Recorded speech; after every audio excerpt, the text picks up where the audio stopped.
Bonjour chers auditeurs, et bienvenue à nouveau à Rochefort-des-Brumes, aux archives de Saint-Maur. Aujourd'hui, nous allons nous intéresser au monastère consacré à la jante féminine.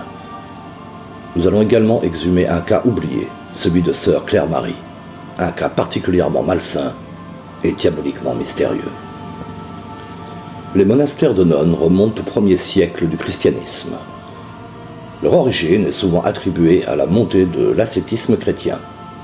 Saint Antoine le Grand, 251-356, et Saint Pacôme le Grand, 292-346, sont des figures importantes dans le développement du monachisme. Toutefois, les premières communautés de femmes se sont formées en suivant l'exemple des hommes cherchant à mener une vie de prière et de solitude. L'une des premières figures féminines du monachisme est Sainte Macrine, la Jeune, 324-379, sœur de Saint Basile le Grand. Elle a fondé une communauté monastique pour femmes en Cappadoce, actuellement la Turquie, en Occident. Sainte Scholastique, 480-543, sœur de Saint Benoît de Nursie, est également une figure emblématique. Elle a fondé un monastère féminin, suivant la règle de son frère. Nous trouvons les bénédictines. Les bénédictines mettent l'accent sur la prière, le travail manuel et l'étude. De nombreux monastères de ce type se trouvent en France, en Italie et en Allemagne. Les cisterciennes, une branche réformée des bénédictines fondée par saint Bernard de Clairvaux au XIIe siècle. Elles suivent une règle stricte et mettent un accent particulier sur la vie communautaire austère et la liturgie. Les clarisses, fondées par sainte Claire d'Assise en 1212, sous l'influence de saint François d'Assise. Les clarisses vivent dans une stricte pauvreté et se consacrent principalement à la prière et à la contemplation. Puis les dominicaines, fondées par sainte Dominique en 1206. Cet ordre met l'accent sur la prédication et l'étude théologique, tout en respectant une vie de clôture pour les nonnes.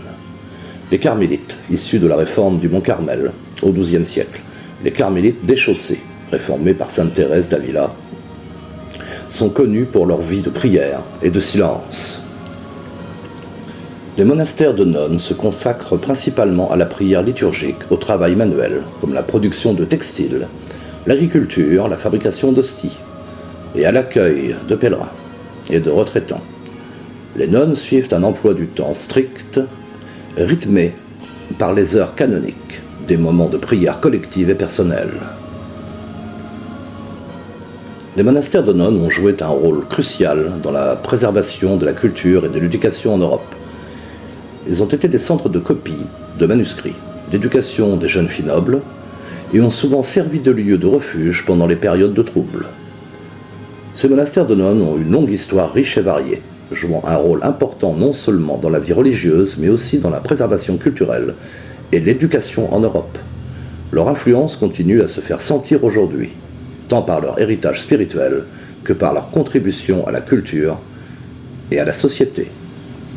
En 1632, dans la petite ville de Loudun, située dans l'ouest de la France, une série d'événements mystérieux et troublants se produisent au sein du couvent des Ursulines. Ce couvent était dirigé par la mère supérieure Jeanne des Anges. Les troubles commencent lorsque les nonnes du couvent commencent à manifester des comportements étranges, cris, convulsions, visions et accusations de possession démoniaque. Jeanne des Anges est l'une des premières à montrer des signes de possession, prétendant avoir des visions et des communications avec des démons. Au cœur de cette affaire se trouve Urbain Grandier, prêtre de l'église Saint-Pierre de Loudun. Grandier était connu pour son charisme, son intelligence et ses ennemis, en raison de son comportement licencieux et de ses critiques envers l'autorité ecclésiastique. Les nonnes, sous la direction de Jeanne des Anges, l'accusent de sorcellerie et de les avoir ensorcelées pour qu'elles soient possédées par des démons. Les accusations de possession et de sorcellerie entraînent une enquête officielle. De nombreux exorcismes sont réalisés pour libérer les nonnes de leurs démons présumés.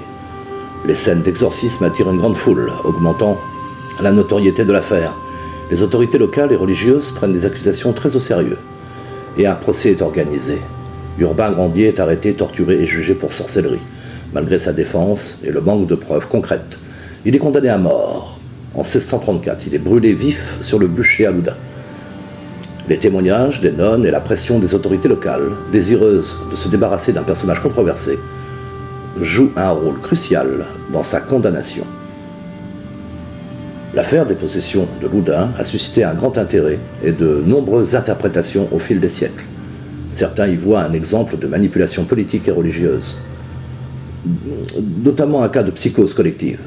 L'histoire a inspiré de nombreuses œuvres littéraires et artistiques, notamment le roman « Les démons de Loudun en 52 » d'Aldous Huxley, qui examine les aspects psychologiques, sociaux et religieux de l'affaire. En 71, le réalisateur Ken Russell adapte ce livre au cinéma dans un film intitulé « The Devils ».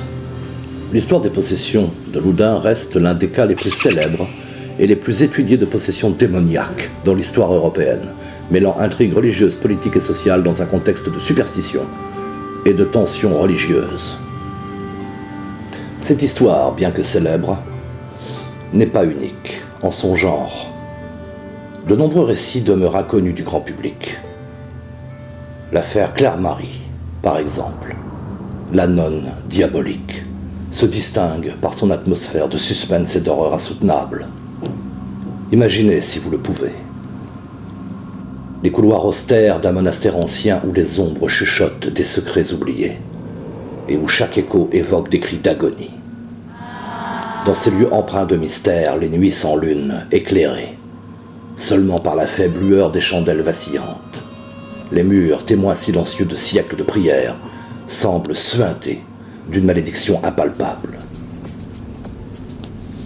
Sœur Claire-Marie, autrefois vénérée pour sa dévotion et sa piété exemplaire, commence à manifester des signes inquiétants. Ses prières deviennent des incantations impies, ses yeux, des miroirs de lumière maléfique. Sa simple présence enveloppe le monastère d'une froideur surnaturelle. Les autres nonnes, pétrifiées, parlent de visions d'ombres mouvantes et de murmures inintelligibles hantant leur nuit.